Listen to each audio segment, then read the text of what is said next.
Olá meninas, tudo bem? Então, tô passando aqui novamente para responder algumas dúvidas que vocês tiveram na apresentação que eu fiz sobre métodos contraceptivos no pós-parto. Bom, muitas de vocês perguntaram sobre o DIU, né? Eu acho que realmente é um dispositivo muito usado e muito acessível, muito fácil de ser pensado nesse momento. O DIU, o dispositivo intrauterino de cobre, ele é um método não hormonal. Então, a mulher, ela passa por um procedimento no consultório mesmo, né, onde é inserido aquele dispositivozinho que é um formato de T, intraútero. Sim, alguém me perguntou se é possível falar isso no hospital, na hora do parto. É possível. Eu tenho conhecimento aqui do pessoal do hospital público aqui de São José dos Campos, né? E é possível sim, na hora, no momento do parto, desejar, ali no momento de espera de parto, né? Mencionar que deseja que seja inserido o dispositivo intrauterino. Então, é feito isso no momento da internação, ou imediatamente durante o nascimento, ou até a hora da alta. Caso não seja possível, pela falta do material, ou enfim, por não ter conseguido ali naquele momento da internação, é agendada uma consulta no ambulatório da mulher, para que seja feito essa colocação. Isso é feito lá no ambulatório mesmo, não é um procedimento que exige sedação, é um procedimento bem comum, né? Tem um certo desconforto, mas é muito seguro. Todos os métodos têm o seu grau de não eficácia. Isso acontece mesmo. A gente brinca e fala que a única maneira de não engravidar é não ter relação sexual. Mas isso não é viável, né? Então, a gente tem que pensar nesses outros métodos. Os métodos não hormonais, que foi o que eu falei, sobre o gel, que é o espermicida, que é passado antes da relação sexual, sobre o diafragma, que é aquela borrachinha que é colocado antes da relação sexual, são métodos bem eficientes. Além dos preservativos femininos, isso traz uma segurança muito grande para a mulher, que ela pode colocar isso na hora da relação, é ela que vai introduzir o preservativo via vaginal, então isso quem tem o controle dessa situação toda é a mulher, ela não depende do homem de colocar o preservativo masculino, né?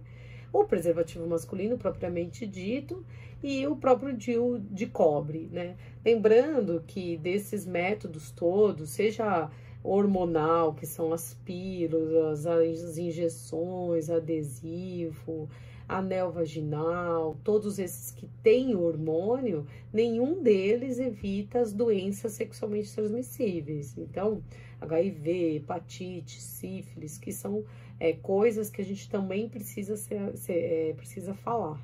Então, é importante que vocês também se cuidem nesse aspecto, porque muitas vezes a mulher começa a fazer o pré-natal, né? Planejei, quis engravidar, ou foi sem querer, não quis engravidar, e ainda assim tem essa preocupação de contaminação, de repente, no meio da gestação, se contaminar com alguma doença venérea, com alguma doença sexualmente transmissível. Então, precisa ter esse cuidado, tá?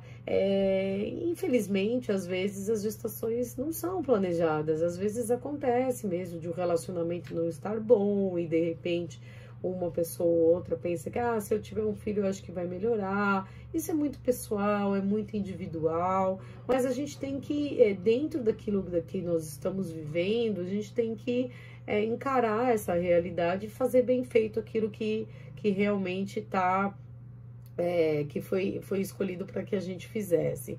Então, tem que ter paciência, buscar o conhecimento, ir atrás, conversar com os profissionais da área da saúde para que vocês fiquem tranquilas na melhor escolha. Então, assim, alguém perguntou também sobre laqueadura, né? A laqueadura, a gente tira a trompa, que é o corredorzinho que faz com que o espermatozoide chegue e encontre o óvulo lá no ovário. a gente tira esse corredorzinho, esse túnelzinho. Então, realmente essa mulher, ela fica sem chance de engravidar, porque a gente faz essa cirurgia definitiva. Então, aí, tirando a trompa, não tem mais como engravidar, tá?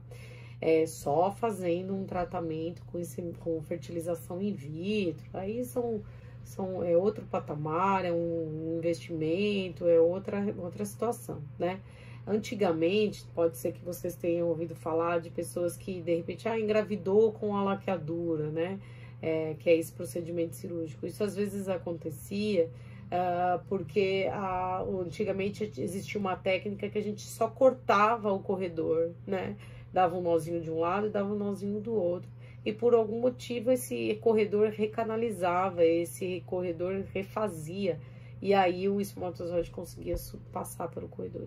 Então agora a gente não faz mais isso. A tendência é a gente tirar a trompa inteira. Tirou, aí não tem como chegar no útero, sair do útero e muito menos chegar no ovário. Então isso é importante de ser falado, que essas técnicas estão mais seguras assim, pensando na mulher. A vasectomia, que é a cirurgia definitiva do homem, é muito parecida com a laqueadura. O médico urologista, que é o médico que cuida do homem, ele vai e corta o ducto, aquele canal que leva o espermatozoide lá para a ponta do pênis quando tem a relação. Então, também não é feito, também é definitivo, não tem como depois essa pessoa fazer mais filho. Então é importante o homem que faz faz a cirurgia, ele fazer o controle com o espermograma, que é ter um controle se aquilo que ele está ejaculando tem ainda esperma lá no meio, né? Então se tiver zerado é porque não tem mais, então isso é uma garantia também.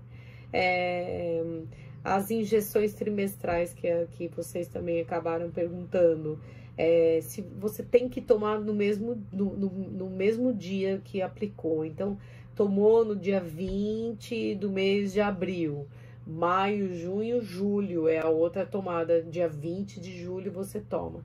Mas 20 de julho era, sei lá, um feriado, a farmácia estava fechada, sei lá o que, não tem problema, você toma um dia antes ou um dia depois, mas sempre naquele período.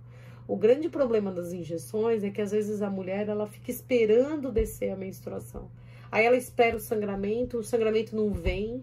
Aí quando ela acha que vem, não vem, e aí ela engravida nesse meio tempo. Então tem que tomar certinho. Injeção mensal, a mesma coisa, injeção trimestral, a mesma coisa. Alguém perguntou, posso usar DIU e diafragma junto? Pode, quanto mais método você quiser usar, não tem problema nenhum. Mas não tem necessidade, porque ele já tem lá 99,4% de eficácia. Se você usar mais alguma coisa junto, tudo bem, mas não tem necessidade propriamente dita. Quando iniciar o método contraceptivo? 1 mês pós-parto já é o suficiente, tá? Que mais? Alguém perguntou também se o DIU melhora a questão do cisto de ovulação. Não. O DIU, ele não influencia no ovário, tá? Ele vai só atrapalhar o útero ali, no processo do espermatozoide que entra no útero. Ele fica causando uma irritação ali dentro do útero e esse espermatozoide, ele não tem um meio favorável para subir lá no ovário. Então, eu dou um exemplo assim, é como se fosse lá uma parede molhada de água e a aranha, a formiga, a aranha, ela tenta subir, ela não consegue porque ela escorrega naquele paredão úmido, entendeu? Então, o útero é a mesma coisa, ele fica com o DIU ali, o DIU fica atrapalhando ali internamente o útero de fazer casinha de bebê e aí ele não consegue o espermatozoide passar, né? Mas essa irritação que causa dentro do útero, isso pode realmente causar um pouquinho de desconforto. Então, tem algumas mulheres que apresentam cólica, às vezes durante a menstruação, um sangramento um pouquinho mais aumentado, mas isso realmente é muito individual. Cada mulher tem uma reação. É melhor um DIU do que nada. Eu acho que a exposição do sem DIU é maior, né? Deixa eu ver aqui que eu anotei mais alguma coisa. Eu tô pensando aqui com a Bárbara da gente fazer vídeos, eu vou fazer vários vídeos falando sobre cada método, e aí eu vou mostrar na maquete direitinho como é cada um, isso de pós-parto e também para a vida. Lembrar que métodos contraceptivos não existe assim, e o melhor é esse, não. O profissional que está cuidando de você, o médico ginecologista, ele tem que entender como que você é, qual a sua necessidade, o que é que você precisa, o que pode te fazer mal diante da sua realidade. Vamos falar, eu tenho hipertensão, eu tenho diabetes, então não é qualquer remédio que pode ser usado. Então precisa ser estudado individualmente, não é porque a sua amiga usa tal método e ela se dá muito bem, ou não se dá bem, que você vai ser diferente. Então, ele precisa ser estudado cada caso, tá bom? Então eu acho que eu vou falar um pouquinho sobre cada um, porque daí a gente consegue tirar todas essas dúvidas, tá bom? Então, lembrando, pode ser pedido DIU a qualquer momento na hora da internação, vai ser agendado, isso daqui de São José, vai ser agendado um dia para ser colocado. É importante que se faça a avaliação desse DIU anualmente para ver se ele está bem posicionado. Alguém me perguntou, e se eu me tocar e sentir a cordinha, isso é o suficiente para saber se está bem posicionado? Não, não é. Quando que deve procurar o hospital ou procurar o médico? Quando tá sentindo muito desconforto, muita dor, corrimento, cheiro ruim, coisas que fogem do padrão de normalidade. Aí precisa dar uma avaliada para ver se ele tá bem posicionado, tá bom? Não é só sentir a cordinha não, porque às vezes a cordinha ela entra lá para dentro do útero e o DIU ainda tá posicionado certinho, tá bom? Certo? Então, obrigada, até a próxima. Um beijo.